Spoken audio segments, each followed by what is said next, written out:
দেওয়া রয়েছে, তারপর লাম দেওয়া রয়েছে, সেগুলো কিন্তু এখানে এসে যাবে, কিন্তু ব্যবহার হবে না, লেখার সময় এসে যাবে। তারপর লাম জের লি, হা খাড়া জবর হা, তারপর তা জের তি, ওয়ামিলুস সলিহাতি। কারণ আয়াতটা কি একটু বড় করে দেওয়া রয়েছে, তো একটু একটু করে কি করতে হবে, বানান করতে হবে ভালো করে। তো এটা কি হবে, সলিহাতি। তারপর ওয়াও জবর ওয়া, তা জবর তা, ওয়াও আলিফ জবর ওয়া, ওয়াতা ওয়া।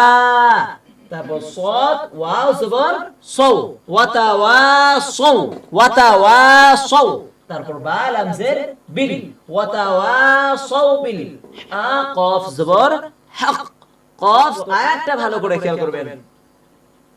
ইল্লাল্লাযীনা আমানু وعملوا الصالحات وتواصوا بالحق